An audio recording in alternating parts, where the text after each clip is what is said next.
Vamos a hablarles de las ciudades renacentistas, exactamente de Palmanova y ciudades utópicas del Renacimiento.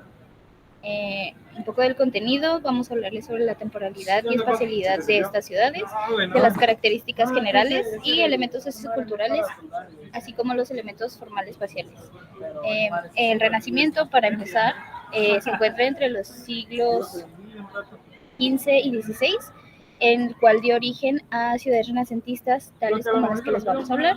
Estas ciudades fusionaron ideales tanto humanistas como con la planificación urbana geométrica. Además, las ciudades utópicas del Renacimiento, como son eh, quedaron en ideas.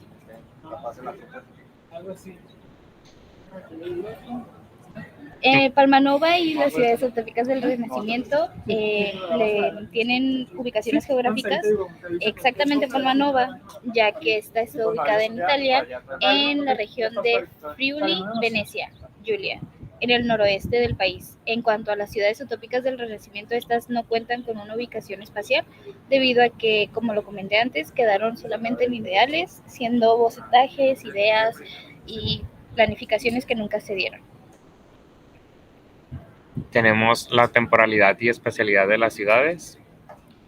En esta se presentarán una pequeña línea del tiempo que es del año 1501 al 1550, donde nació el florecimiento del renacimiento urbano. De ahí nos pasamos a 1551 a 1600, que es a partir de la consolidación del estilo renacentista. Después del 1601 al 1650 tenemos la expansión de ideas utópicas, y de 1651 a 1700 la influencia continua y cambios en el entorno. Después, la temporalidad y espacialidad de las ciudades. Durante el Renacimiento, varios arquitectos buscaban más que nada ordenar y renovar los antiguos burgos medievales y creando nuevas ciudades. La búsqueda de la ciudad ideal en contraste con el caos medieval fue una preocupación constante. Destacaba Vincenzo Scamozzi, quien escribió la idea de la arquitectura universal en 1615. En cuanto a las ciudades utópicas del Renacimiento, su temporalidad principalmente eran conceptuales, como ya dije. Estas no tenían una temporalidad específicamente geográfica, pero sí se dieron durante los siglos ya antes mencionados, coincidiendo con el auge mismo del Renacimiento. En cuanto a la espacialidad, pues claramente no tiene una espacialidad física real. En Palmanova específicamente, claro que lo tiene, y como lo comenté al principio, está ubicada al noreste de Italia, en la región de Friuli, Venecia, Giulia, y refleja la expansión territorial y las influencias culturales de la República de Venecia en este periodo.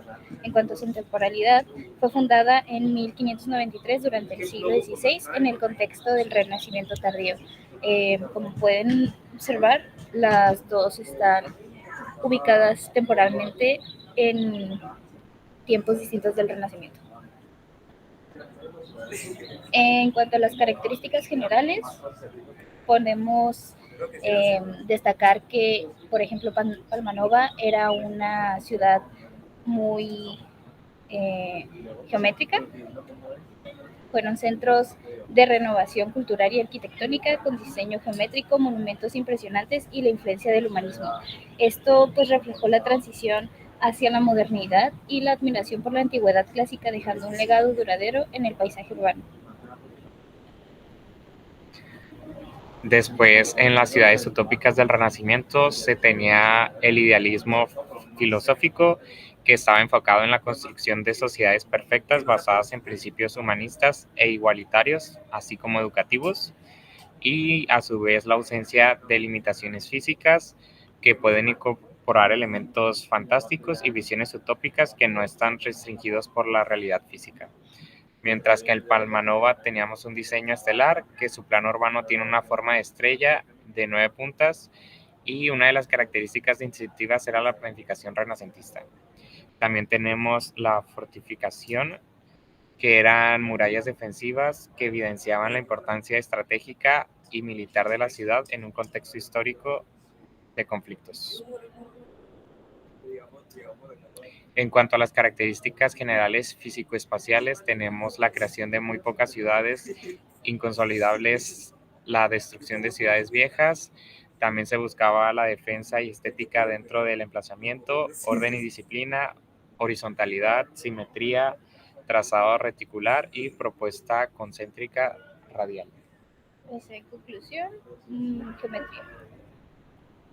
Y en cuanto a las características socioculturales, tenemos la apertura científica a las libertades individuales, se pierde el control de la Iglesia sobre la vida intelectual y cultural, y esto da una apertura y un parteaguas a las nuevas generaciones, y el desarrollo de la burguesía mercantil e industrial, y se busca centralizar el poder político, debilitamiento del feudalismo.